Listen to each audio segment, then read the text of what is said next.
Quelques rappels de propriétés algébriques pour la manipulation des inégalités. Alors, le tout illustré par une balance à deux plateaux, un plateau A et un plateau B. Visiblement, B est plus lourd que le plateau A. On dira que A est inférieur à B et on notera symboliquement A est plus petit que B. Alors, la première remarque est que si j'enlève simultanément, autant que possible, les deux poids C, si je les enlève donc des deux plateaux A et B, eh bien l'inégalité de départ, l'inégalité des plateaux, le déséquilibre en fait des plateaux reste le même que celui de départ.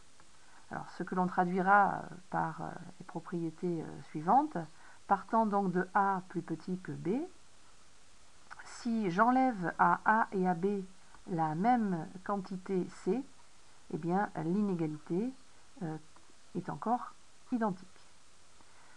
Avec un principe aussi simple, si j'ajoute cette fois-ci aux deux plateaux un même poids, une même quantité, un poids D, ce serait d'autant plus vrai si j'arrive à le faire simultanément, eh bien je peux alors en déduire que, toujours partant de A plus petit que B, en ajoutant donc D à A et D à B, j'obtiens encore la même inégalité des plateaux. Voilà donc ce premier principe qui consiste à dire que, partant d'une inégalité, on peut soustraire ou ajouter un même nombre aux deux membres de l'inégalité sans changer le sens de l'inégalité. Alors pour compléter ces propriétés, un deuxième petit rappel. Cette fois-ci, au lieu d'ajouter et de soustraire des poids, je vais simplement doubler ou diviser par deux les poids constituant les plateaux A et B. Alors si je double le poids en A et si je double le poids en B, eh bien, il n'est pas difficile de concevoir que l'inégalité des plateaux reste encore identique.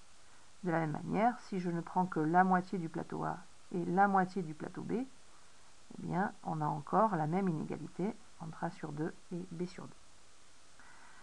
En dépassant un petit peu ce problème de plateau, et demandons-nous maintenant, partant de l'inégalité A plus petit que B, qu'est-ce qu'on pourrait en déduire sur les nombres, cette fois-ci, moins 2A et moins 2B. De la même manière, qu'est-ce qu'on en déduirait sur les nombres A divisé par moins 2, autrement dit moins A sur 2, et les nombres moins B sur 2.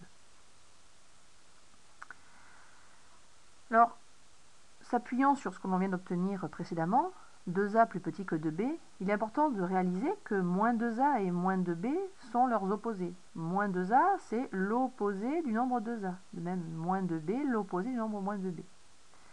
De se rappeler également que si on a à notre disposition deux nombres x et y dans un certain nombre, leurs opposés, quant à eux, sont dans l'ordre inverse. Ce que l'on peut peut-être visualiser sur la droite des réels, de gauche à droite de moins l'infini à plus l'infini. Imaginez deux nombres x et y avec l'ordre x plus petit que y, et leur symétrique par rapport à 0, c'est-à-dire leurs opposés, moins x, et d'un côté, au bout, moins y. X plus petit que y, mais moins x, lui, est plus grand que moins y, ou encore moins y plus petit que moins x. Hein, donc, deux nombres opposés, plutôt, les opposés de deux nombres sont dans l'ordre inverse des deux nombres au départ. Alors, revenons à moins 2a et moins 2b, opposés donc de 2a et de 2b, ils sont dans l'ordre inverse. De la même manière, moins a sur 2 et moins b sur 2, opposés de a sur 2 et b sur 2, ils sont aussi dans l'ordre inverse.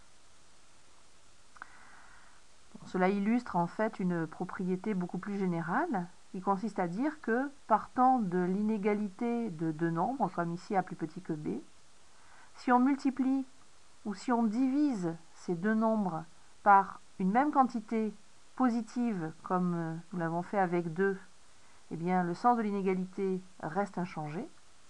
En revanche, si on multiplie ou si on divise les deux quantités par un même nombre, cette fois-ci négatif, comme avec moins 2, eh bien les inégalités cette fois-ci changent au moment de ces opérations. Alors voilà ces propriétés permettant donc notamment la résolution des inéquations du premier degré par exemple.